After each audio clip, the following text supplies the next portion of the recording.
So good afternoon, everybody. Firstly, many thanks for taking the time out to join us for today's webinar session. My name is Curran. I'm the Partnership Officer for the Surrey Safeguarding Adults Board.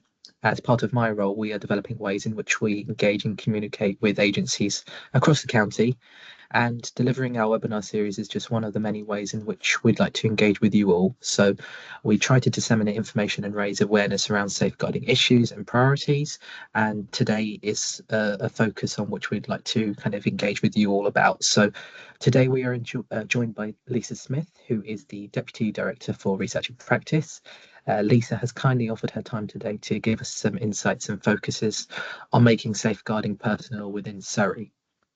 We are recording today's session, so if you do miss anything Lisa mentions, you'll be able to find the full recording on our website.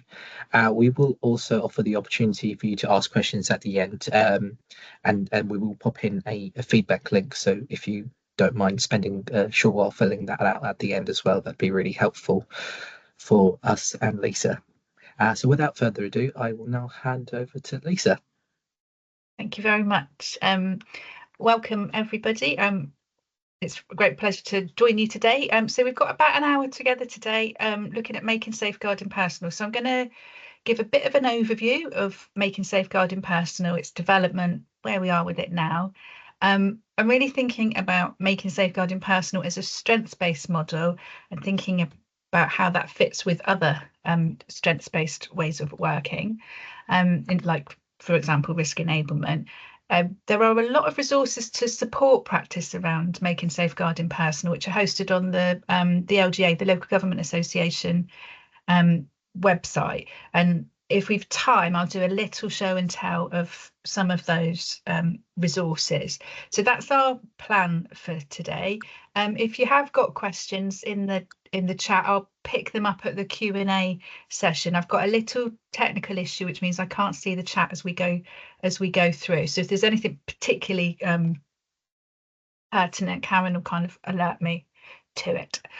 So beginning with something quite scientific, wanting to get your sort of thoughts or reflections on this scale of CAT in terms of where you are in relation to making safeguarding personal.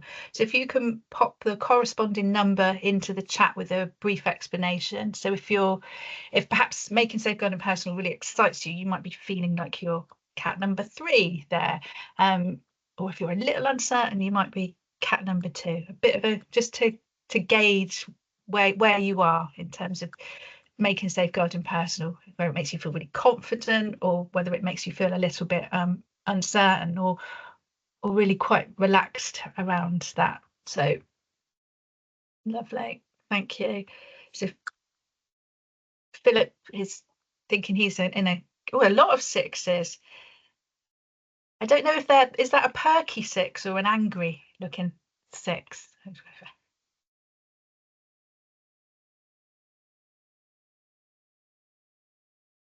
Perky, so it's quite an upbeat feeling. That's excellent.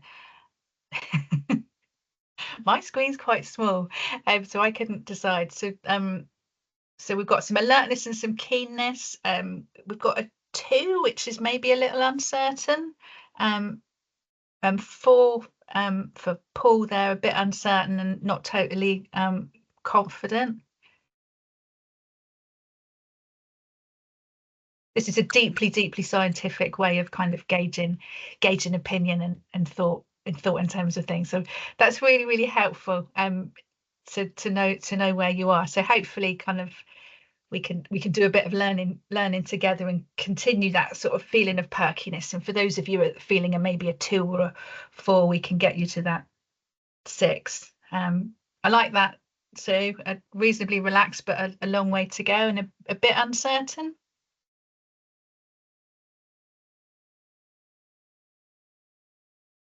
Thank you very much.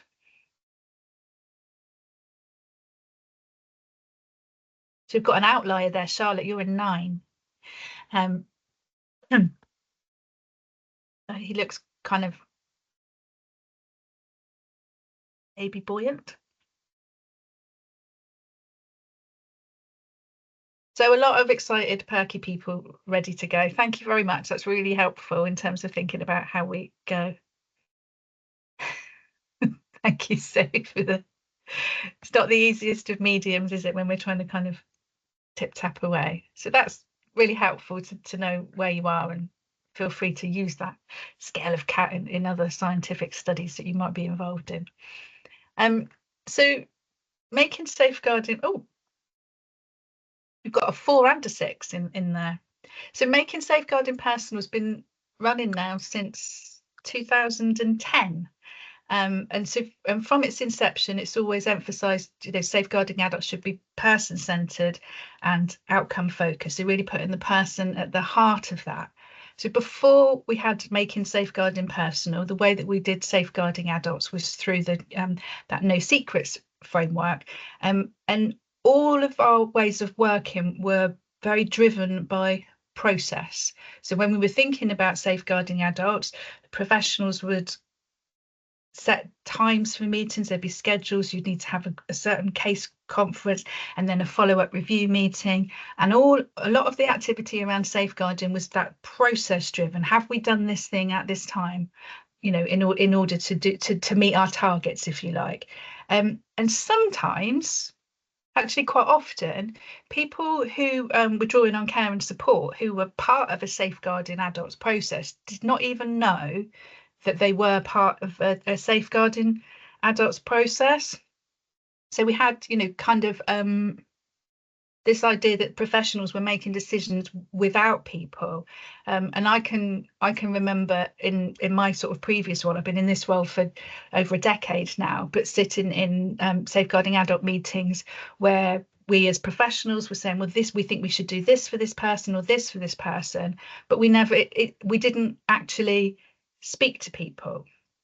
So, sitting here 14 years later, that idea that, our safeguarding process sometimes we didn't even ask people what they wanted. So making safeguarding personal was quite a shift in that practice, if you like, to be thinking about having the person at the heart of the work that we're doing.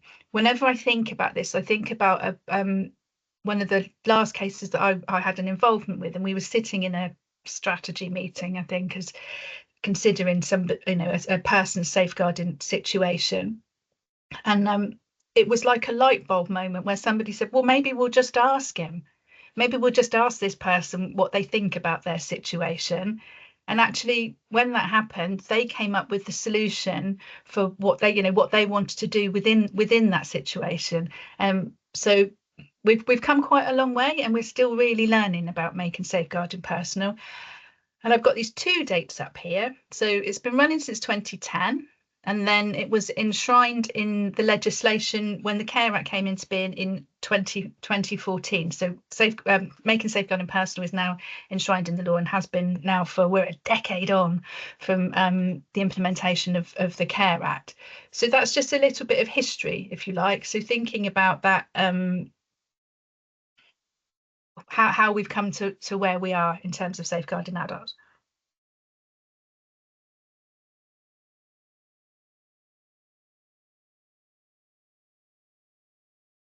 So within the Care Act, there are these 6 safeguarding principles, and these underpin our making safeguarding personal. And that, first and foremost, really thinking about empowerment and how we're ensuring that we're listening to the person and asking their views, so that people are supported and encouraged to make their own decisions and to have, sort of with their own informed consent to do that. And in the Care Act guidance, these 6 principles are hooked around the I statements, which are the Think Local Act Personal I statements. So the one that relates to empowerment in particular is, I am asked what I want as the outcomes from the safeguarding process, and these directly inform what happens. And that, at the time, that was quite a shift. So there's something really about that, thinking about when we're working alongside people, how we're actively empowering them. And I won't read out each of the I statements as we go through this, and later on I'll share with you there's a tool in the Making Safeguarding Personal toolkit which helps you to think about these 6 principles in relation to the I statement. So that's second. Yes, you will get a copy of the slides. that second, I'm moving across ways when I say second. So the second safeguarding principle there about thinking about prevention. So the idea that we take action before harm occurs. And so that's about giving people information, enabling people to understand what a good safe situation looks like. A good example would be the work around mate crime, for example. So the work when we're working with people with a learning disability, enabling people to understand and recognise what's a genuine friendship and or a relationship, and what's potentially something that's exploitative. So that we really think about that, what we do to support people, to recognise and that we're avoiding harm. The second principle there around proportionality, to nail that word. So when in terms of our safeguarding response, that we do the least restrictive sort of intervention or the least restrictive thing with people, which is matched to the risk that's presenting. Now, this particularly can kind of quite often be a bit of a tension for us in practice, so that we're, sometimes that's about allowing people to make unwise decisions. There's a lot of that within making safeguarding personal, that actually, people are able to make decisions where they've got capacity, which maybe we may consider to be unwise. So, that in that proportionality, that our response isn't as it may have been many years ago to say, well, actually, that thing that Lisa wants to do is quite risky. We're just going to prevent her from doing it. So she's not going to do that, rather than looking and saying, well, how can we do that? How can we enable her to jump out of a plane safely? Perhaps we'll give her a parachute, that kind of thing. So really thinking about that, how we sort of create that opportunity for people to live their lives. And we all take risks within our lives, and that's the same for people, when they draw on care and support. So that we're really thinking about being proportionate. Excuse me.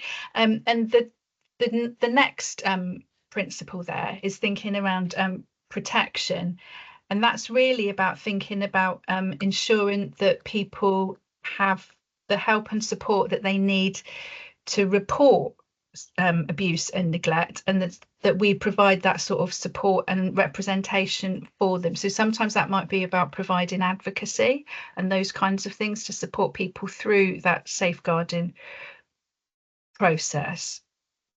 And just recognizing as well, when we're involving people in making safeguarding personal, that we really need to create an environment which is inclusive, where the language that we're using supports people to engage, and we really think about where we might be hosting meetings and those kinds of things, so that we're enabling people to participate. So the fifth principle around partnerships, so really working together. And I'm interested in the guidance within the Care Act, because in the guidance there, there's quite a short line in terms of partnership, which actually talks about local solutions and working with communities, and how and that focus in the guidance is around communities having a role in prevention, detection and reporting of abuse and neglect. And I think, for me, I see that partnership working is much broader than that. For you as professionals, it's for you thinking about who else might you be working. On the call here, we've got people working across health, social care and housing, and other community services and third sector organisations. So there's something about really thinking about how we work together across our partnerships at that operational level, but also thinking about that more strategic level as well. So what happens across the Safeguarding Adult Board partnership, and that really thinking about how we work together across those partnerships. And then this last is really about accountability. Again, the guidance is really interesting, because it just has 4 lines across it, which says accountability and transparency in safeguarding, full stop. And I think it's broader than that. It's about what are our accountabilities as professionals, in terms of our accountabilities to the person that we're supporting, that we're actually doing the things that we've said we're going to do at the time that we've said we're going to do it, and that there's a real transparency throughout that process, and that we have a real ownership. Oops, sorry, I've just flipped through my slides accidentally there. And that we have a real ownership in terms of that accountability. So those are kind of the 6 core principles, if you like, of making safeguarding personal, and they absolutely underpin the work. And as I say, there are, I think, some natural tensions for practice within making safeguarding personal, in terms of when we want to empower people and put people at the heart of their decision. And sometimes for us as practitioners, it's thinking about how we kind of put down the concept of the protection imperative. So how we don't just try and keep people safe for all costs, but actually how we enable people to take risks within their lives where they're able to make those decisions, where they've got the mental capacity for that decision at that particular time and place, and enabling a bit of kind of enabling people to live their lives. When I do a kind of a workshop around risk enablement and working with risk, I've quite often got a slide up of a ship in a harbour, because a ship in a harbour is really very, very safe. But it's not what a ship is built for. A ship is built for adventure on the high seas. And as people, as humans, I would say that, you know, the same. We can be, you know, we can keep people incredibly safe, and they might have really limited lives, and that's not what we're here for. We're here to live the best lives that we can. So that's a bit on the principles themselves.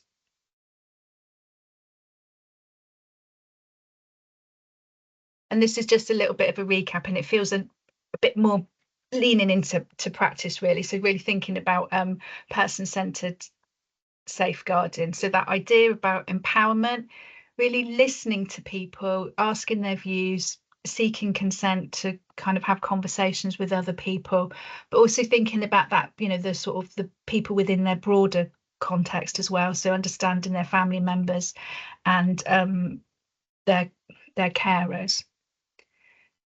And this, I come back to it quite a lot, but respecting the right of people with capacity to make unwise choices. I'm allowed to make unwise choices every single day, and I do.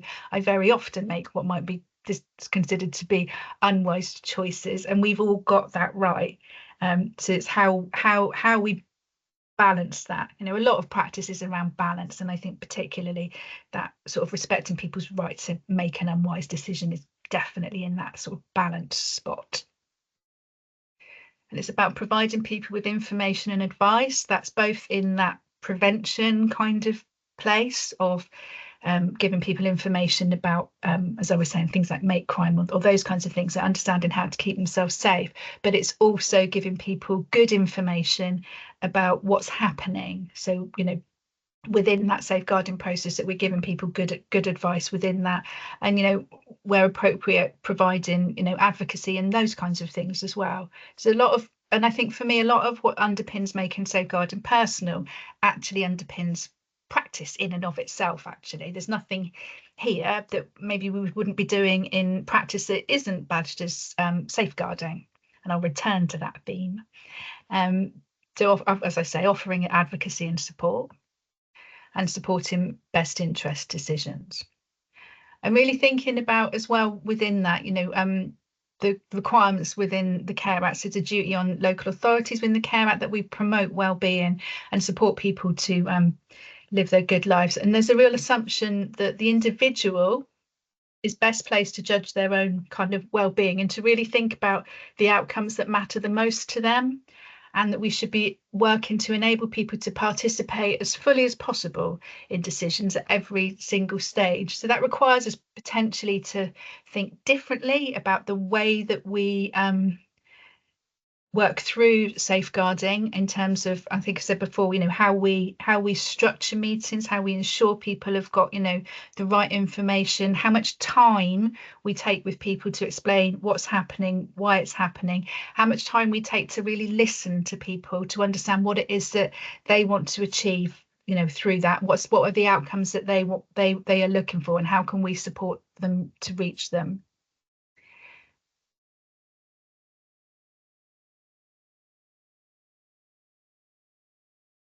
So what I wanted to move on to was to be thinking about making safeguarding personal as a strengths perspective,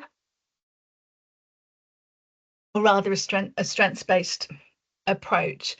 So I thought it'd be helpful just to think a little bit about what strengths-based working is, and then have an exploration of why making safeguarding personal is absolutely that. So strengths-based working is a key skill in all of the work that we do with our adults. It really requires us to listen and to analyze what's being said, thinking about people's strengths. And strengths are kind of, they're personal and they're variable, and they're really quite complex. So my strengths aren't the same as yours, and it would be a really strange world that we lived in if we all had the same, have the same strengths. So it's really building on the positive qualities in people's lives, and recognizing that people are unique with different strengths and needs, and really treating people as experts in their own experience. But this point, this last bullet, it's not about ignoring or minimizing need, but it's actually about how we can draw on people's strengths to address a person's needs. So one of the ways that can be quite helpful to think about strengths is this, you've got these glasses at the kind of the bottom of the slide there.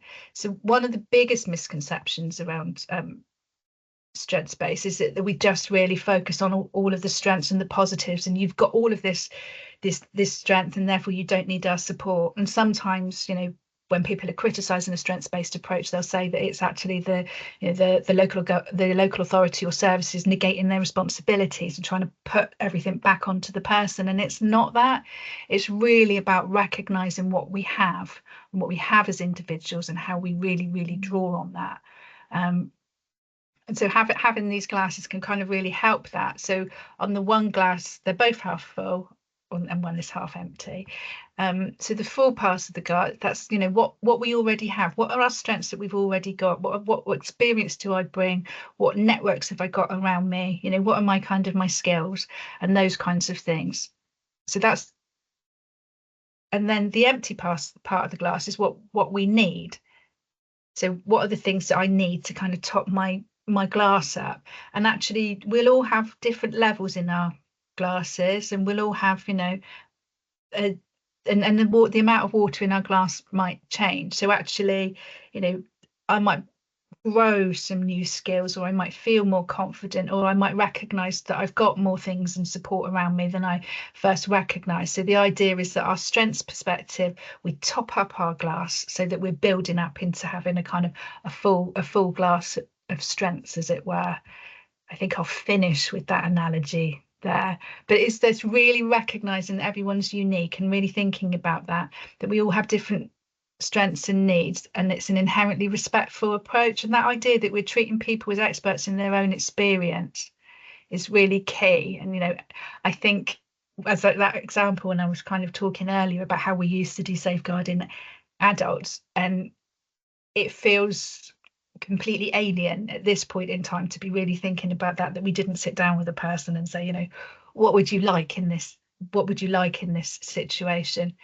And sometimes when we're thinking about a sort of strengths-based working, people will say, well, it's really difficult to do that. How do you take a strengths-based approach with somebody that's maybe towards the end of their life living with dementia, for example? And it's about recognizing where people have been and what their journey has been and where they've been in life. And I'd sort of share a personal example with you in terms of thinking about that strengths perspective. And my aunt was living with dementia. She died a couple of years ago, and she was in a residential home. And I went to visit her one day, and one of the support staff was showing her photographs on her phone of her own daughter, who was heavily pregnant with twins and about to give birth. And she was laughing with my aunt about this, and the reason that she'd shown it to her was that my aunt had been a midwife, and at this point she couldn't speak, but there was a recognition. So I thought that was a really great example of when we're taking a strengths approach, it's really seeing who people are and really seeing them. So that's just a little example of thinking about how we recognize what people are bringing. And that idea around the strengths to perspective. So helping us to kind of really think about this CPR, which is from Dennis Salibi, and he kind of lifts it from sort of that CPR from first aid. And I've been racking my brain all morning to try and remember what CPR stands for. But that idea that we've all got capacity, competency, courage, and character, and that we've got promise and positive expectations and purpose and potential. We've all got something we can grow into, and we've all got that resource and resilience and relationships and resolves and reserves. And if you think about safeguarding and making safeguarding personal, you know, when we're putting somebody at the heart of the work that we're doing with them, and we're working alongside, we're not doing two, we're working together, that you know, that person's got some positive expectations in terms of what they're hoping to get from this situation, and they'll have that real sense of purpose and potential, and that we support with that relationship-based practice the growth of our kind of relationships, and we support people to kind of grow their reserves and their resources just within that safeguarding setting. And there's just another helpful little acronym there for you as well, if to sort of be thinking around strengths-based working. So this one's from Graybeal, and that's ROPES, which is, you know, it's all the same stuff: resources and options and possibilities, exceptions and solutions. But they're just useful little tools really to think about when if you're sort of trying to remember around a strengths-based approach, but also that sort of seeing the kind of the connection, if you like, with making safeguarding personal. And again, that kind of these 7 key principles of strengths-based practice, they loop back to those 6 principles around safeguarding. So that idea of collaboration with people and supporting self-determination, and that really links with that partnership principle, as well as that principle around empowering people and putting people, the individual, at the part of that, and really building on the relationships that matter most to people and supporting them within that. Having this real core belief that everyone has got strengths and something to contribute, and I really believe that, in terms of we've all got something to bring to the party, and you know, our job is to support people to grow into those spaces. Being curious about the individual, so that sense of professional curiosity, you know, where we seek to understand, and we're always looking to really understand the situation and what's going on for the person. That's absolutely key in making safeguarding personal, in terms of understanding what's happening, in terms of how we support people in their decision making. It's also that professional curiosity that keeps us alert to the idea of that, to being clear that when somebody's, you know, when someone's making decisions and they're making decisions about their lives, that we're alert to the possibilities, that, you know, to be sure that there's no coercion from others in their lives or no undue sense of pressure. But that being curious, being professionally curious about the person, and keep asking questions and seeking understanding, and ensuring that we've kind of clarified our understanding and we know, you know, what we're doing with that person. Continuing to build and maintain hope, and enabling people to take risks to improve outcomes. And that idea that we support people to build resilience in that sense of being able to overcome adversity and growing our kind of people's strengths. But for me, those key principles around strengths-based practice absolutely underpin our work in terms of making safeguarding personal.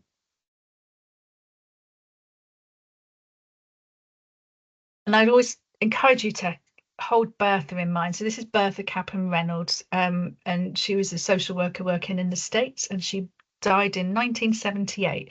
And I use this quite a lot because strengths-based working isn't new. She was saying this in 1951. And I think we can really apply this as well in our work in terms of making safeguarding personal. So our first question to someone who comes to us for help should be not what problems bring you here today, but rather, you've lived your life this far, tell me how you've done it. And for me, that absolutely frames the person in the centre, and as the expert in their own lives, is thinking about that.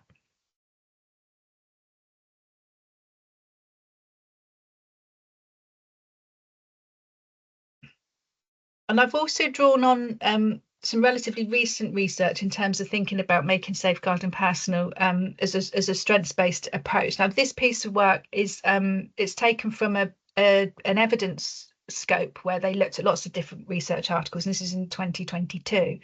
And what's interesting about this piece of work around making safeguarding personal is that the original brief for the evidence review was to go off and find all of the best available evidence at that time. The work started in 2020 around strengths-based approaches, and what they found was that the best available evidence around strengths-based approaches was pretty much all in this making safeguarding personal space, and that's partly because we've been kind of looking at how we've been doing making safeguarding personal for over a decade now. The LGA and ADAS have commissioned lots and lots of different pieces of work over the years to really understand where we are in that journey.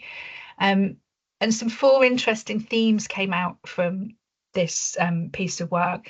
One was this sense that as an approach, and this might really resonate with you, as an approach, making safeguarding personal can feel kind of quite demanding and time consuming, but that's, you know, where we're given that time and that space to be professionally curious, and we're giving people time to be involved in that.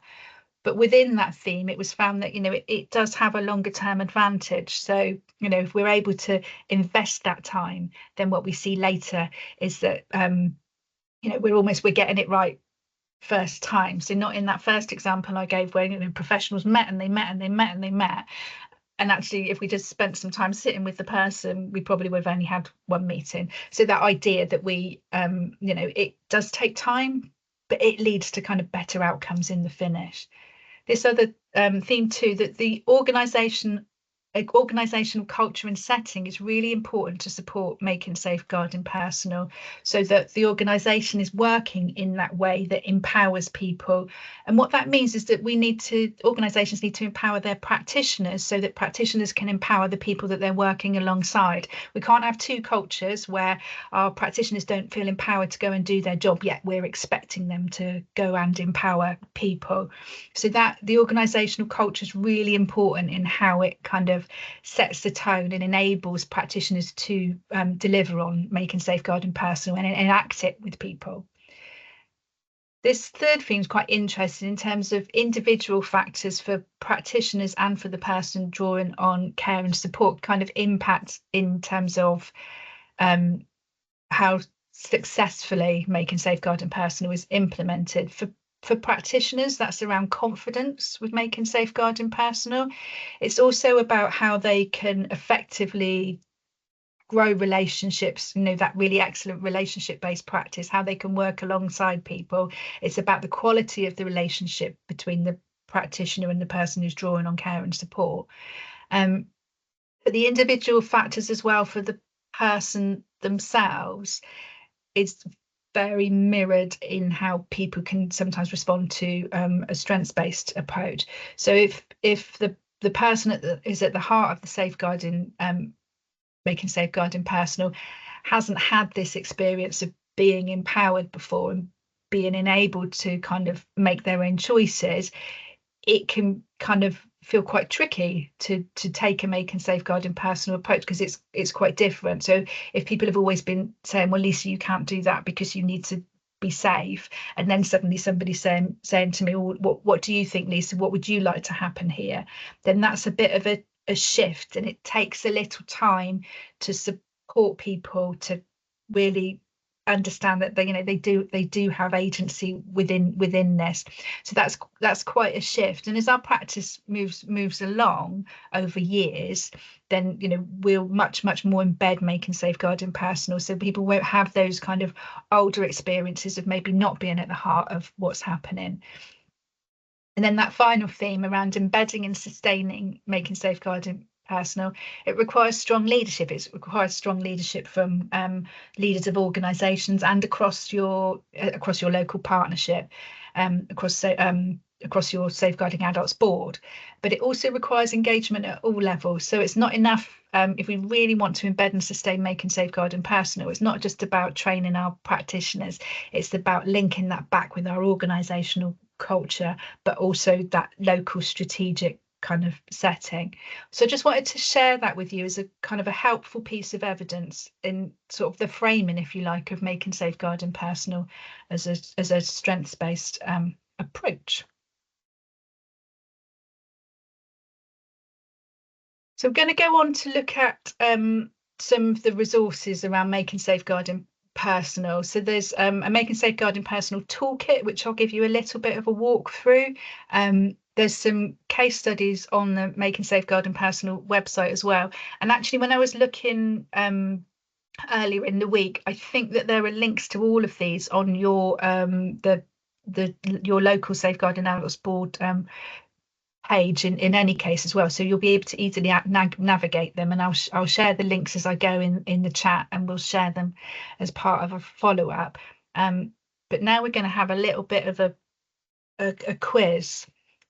So and this is just really thinking about making safeguarding personal, and these are taken from there's a document that's been put together which is around myths and realities of making safeguarding personal, and it was developed because there's a lot of noise sometimes around what making safeguarding personal is and what it isn't. And if you're in a sort of a role where you're supporting the learning of others, it's a really good kind of document to go to in terms of thinking about things for your teams. But it's also very good in terms of countering some of those sort of misconceptions, if you like. So what I'm going to do is I've only taken 4 of them, so don't panic. We're not having like a 30-minute quiz now. And you don't need to put your response in the chat. You can just kind of sort of have a think for yourself around that, and I'll share the answers later. So thinking about the sort of whether this is a myth or reality, so really thinking about that, is it true or is it false kind of thing. So making safeguarding personal means that if someone says they don't want anything to happen, then you can close the case and you can walk away. It's all about talking to people to find out what they want and then just doing that. So have a little think to yourself for a moment about whether that's a true or false. So a myth or a reality.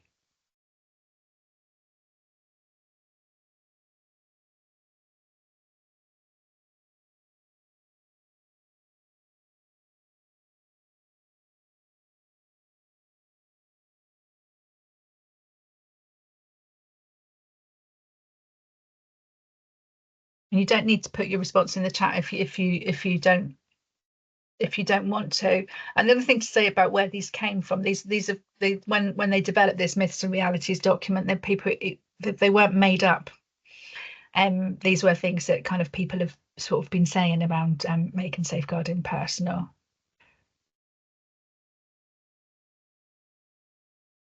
So that kind of, again, making safeguarding personal was just a bit of a chat over a cup of tea, or that, that MSP thing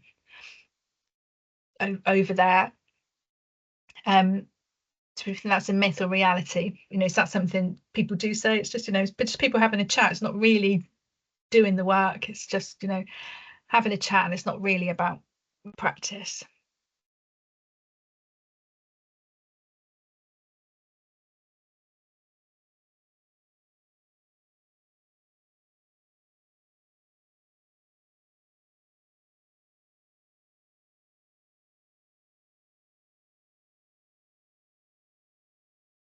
Move on to question 3.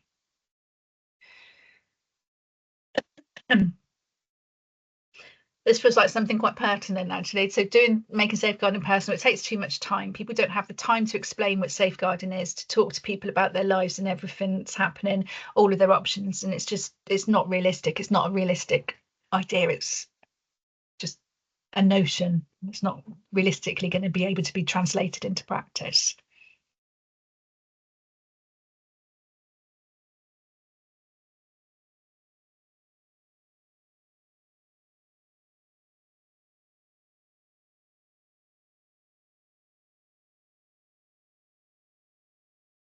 Got great consensus among ourselves around the responses to these so far. And this last one, It's not possible to use make and safeguard in personal where or when people lack mental capacity.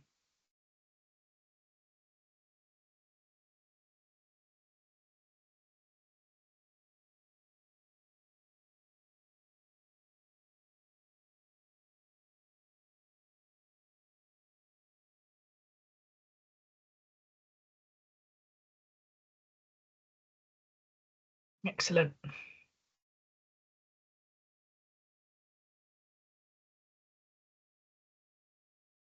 Yeah, I think those are really good points. So Natasha's saying there in the chat that time question, it is a myth, but people don't necessarily have that individual approach, and it kind of the time for it, and that goes back to some of those findings from that piece of research I shared as well about in order to do making safeguarding personal, we need that sort of organizational systemic way of working so that we are creating enough space. And Catherine making the same really good point, and Simona as well there, that sort of demand versus staffing capacity. So it's actually what's physically possible within particularly where we are at the moment, where we're kind of resources and services are really, really quite stretched. So just in terms of the answers, they are, I wasn't expecting them to come out like that. I thought I'd put my animations to come neatly in, but they are all actually myths, as you would imagine. And actually what it says in, and I will pop the link in, because it is quite useful, because the sort of the responses to these myths are they're quite sort of broad. So that first one really talks about practitioners needing to use professional curiosity in the relationship-based practice, all those core skills of practice, to ensure that people aren't pushing them away because they're influenced or they're coerced or they're controlled by someone, to really understand what's going on for somebody, but also checking their own intuition and thinking about the circumstances, but also taking that time with people so that people have had it really explained to them what their options are, what the implications might be, and what might be relevant to their particular circumstances before, so that people are really, really clear about what the decisions are that they're making, but also that if they don't want help now, they can come back later, and that we're keeping a really open door. So with all of this thing, it's it's really nuanced, isn't it? Because there will be times when our public duties enable us to kind of make sort of slightly different decisions for people as well. So that's thinking about that one. And it's with the kind of, it's just a chat over a cup of tea, it's really getting us to sort of think about sort of not safeguarding, making, yeah, that's a really excellent point, Nikki. It's about building trust. So how we build those relationships, so actually somebody wants to stay with the process, and if we've explained it and we've enabled people to understand what's happening, that's really, really going to kind of encourage that. But also one of the responses in the second point there is really sort of getting us to think about not seeing safeguarding as something we've got to kind of get through, but it's something that we're doing with people. And it really goes back again to that, that it's not just a chat over a cup of tea, is it? It's about building those relationships, building that trust, and working together with somebody. And it's a really complex piece of practice, which is done, which people do really, really, really well. And I think really we've covered off a bit of that third point there in terms of making safeguarding personal. It does take a lot of time, and there's a real balance in there to be had. And then I just wanted to kind of really look at this last point around, it is an approach for everyone, regardless of their mental capacity, and we can use advocates, and we can ask people who knew the person in terms of their, what they might have wanted, or to get an idea of what outcomes they might have they might want, and that we're operating within the principles of the Mental Capacity Act as well. So I hope that was a kind of little helpful way to sort of be thinking about what we've talked about so far in relation to making safeguarding personal, and some of the things that people, you know, can say about MSP. Now let me see if I can just find the, yeah, I'm just going to share the link to that in the chat for you.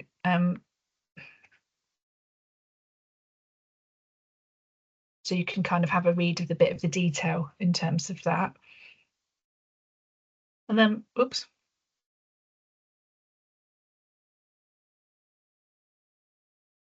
I'm quite aware of time, and I wanted to give you the opportunity to maybe ask questions. And I'm just wondering, rather than me doing a walkthrough of the Making Safeguarding Personal toolkit, if we take a pause now for any sort of questions that you've got, and then if we've got time, I'll take you for a little walk through the Making Safeguarding Personal toolkit. And if we don't have time to walk through it, then you've got the link there and you can kind of have a look at some of the resources.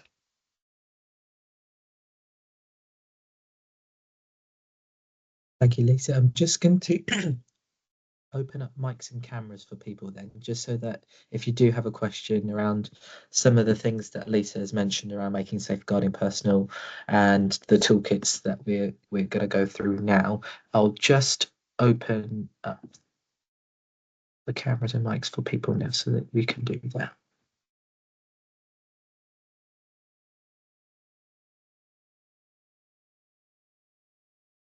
And as Lisa mentioned as well, you can find some of the links around making safeguarding personal on our board website. So if you do want to have a look, I have popped in the link for that as well.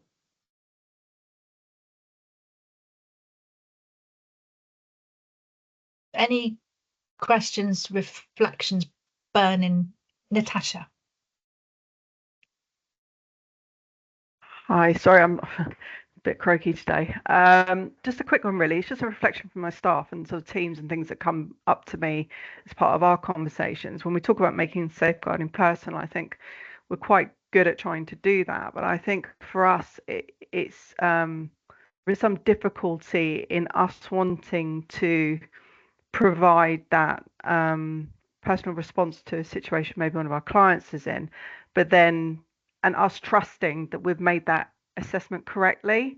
Mm-hmm. So, you know, for instance, we could have clients in difficult situations with some level of support need maybe, but if we're reassured that they've got the right people in place and we're reassured that they've, you know, they're aware of their options, we're assured that they're making those decisions with capacity, it's then having that confidence to hold that and not then say, well, yes, but I think we'll just refer it anyway, or I think we'll just put it in. And I think we do, this is the part that I think we struggle with as an organisation because there's some really clear cut scenarios where we can escalate and we can refer, and that, you know, they tick the trifactor of, you know, at risk and care and support need and cannot protect. Those are really simple, but we work mostly in the grey.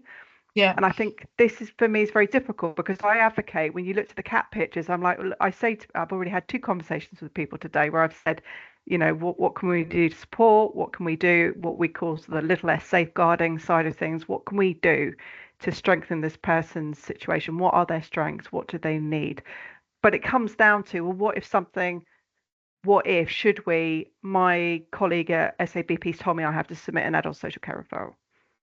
You know, so this is sort of I appreciate all of this and I really like it, but I think I don't know how many organisations like ourselves that do sit in this space where we're willing to try to do this, but actually we have to hold those assessments and those actions.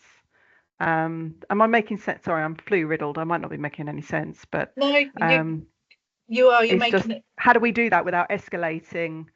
And but also understanding that we have professional capacity and abilities to do it. At the moment, it just feels like there's been a shift. It used to be, all right, well, that all goes to adult social care. Now, understandably, those that know the clients are trying to support the clients, but then there comes a responsibility with that, and hindsight and thinking is a problem. I think I think it's a really good kind of challenge in terms of how we evidence that we're making good decisions and how supported we feel in that. And there is also something within that about that sort of systems accountability, so that, you know, if you're working with somebody and you're kind of doing all of the things that you need to do, and it's all really, really well evidenced, that's kind of supported by the rest of the system. And is there a useful conversation for you to be having, not at a kind of a, you know, an individual level, but with your colleagues across in safeguarding, to maybe, I don't know, have a look at a couple of people together? You know, I don't like to sort of say look at cases, because they're people, to go, this is what we've done in that, you know, that sort of opportunity for peer and shared learning, potentially, to give you the confidence. Maybe. I mean, I'm just thinking that we have had a couple of very serious safeguarding incidences, and I have to say we took the lead on the responses. We generated professional meetings, we brought in police, we went and visited the client, we changed key safe numbers, we took action, we changed, you know, we actually drove the whole thing. And I think that the difficulty for me was, obviously, sometimes when you do reach out, if you're doing all of those things, that's great. But yeah, I suppose my expectation of the response on the other side was that obviously we would be a participant, less of a driver, but we were the driver, and that was good. But there have been other times where we've taken that same sort of approach, and I can think of one particular situation where, you know, we were trying to help the client follow the unwise choice, shall we say, but encourage them to remain engaged with agencies, because of risks if he disengaged would have been difficult. And there was some negative feedback about the fact that we didn't do certain things quick enough. And you think, well, we were trying to keep him on board and we were moving it towards that, but it just took a few more days longer than maybe somebody sitting behind a form may have thought it should take. So I think that knocked the confidence a little bit. And I think that's just the thing, isn't it? It's just that confidence of, when it works, it's fine to take all that support, but when it doesn't work, it's like, oh, okay. You know, it's just a reflection more than anything. It's just events like this are really helpful for people like me trying to sort of hold that, making safeguarding personal space. But I do think, you know, there's a lot to be done with working with people on frontline to understand, you know, how difficult that can be for them sometimes, maybe. Yeah, definitely. And that might be something for the board to take, you know, in terms of future learning events. There feels like something really useful there. And, you know, what's our shared understanding in terms of our responsibility and our responses? So I think that's a, you know, really helpful reflection. Thank you.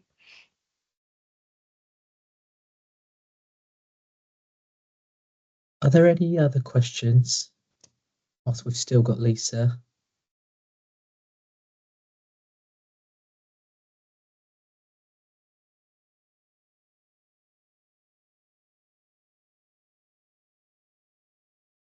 If you do have any questions, I'm sure Lisa won't mind me sending her email across the chat bar. Lisa, is that all right? Yeah, that's absolutely fine.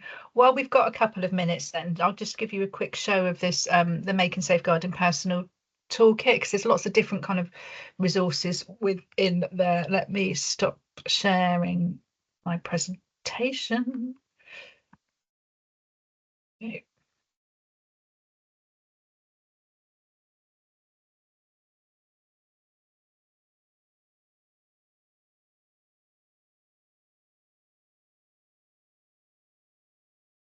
Can you see if I shared that window or not? Can't see anything at the moment, Lisa. That was all going so well until I decided to. So this again, you'll find the links then in the chat. But it's really quite useful in terms of when you're sort of thinking about working with people. So for example, the 6 principles in terms of thinking about those I statements. There's a little tool there that you can kind of have a look at that helps you to really think about, you know, how am I adhering and thinking about those 6 core principles, and how are they influencing my work, for example. And things like resources to support you thinking about promoting least restrictive practice, thinking about risk enablement. There's also, if you prefer not to kind of use it as a web-based resource, there's a toolkit that you can download there. But when you kind of come into this this page, you will also find lots of different things. There's briefings around safeguarding and homelessness, and also some of those case study examples. I just really wanted to show you that it's a kind of a really useful resource to sort of support you thinking about your own practice in relation to safeguarding personal, and that idea that there's actually quite a lot out there to support you. So were there any other sort of last sort of thoughts or issues? You might get 5 minutes back.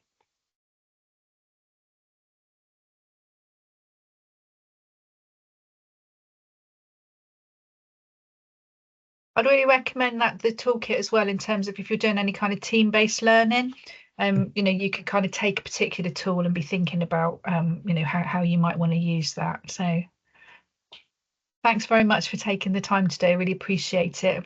Have you popped your feedback survey in there? I will pop that in now. So if you wouldn't mind spending some time filling out the feedback form, that would be much appreciated, and we can share that with Lisa. And as I mentioned, this session has been recorded, so you will get the full slide decks and the presentation recording on our website. So once I've spent some time editing that, I can get that uploaded and shared with you all. So thank you very much. Thanks, everyone. Thanks. Thank you very much. Thank you. Thank you.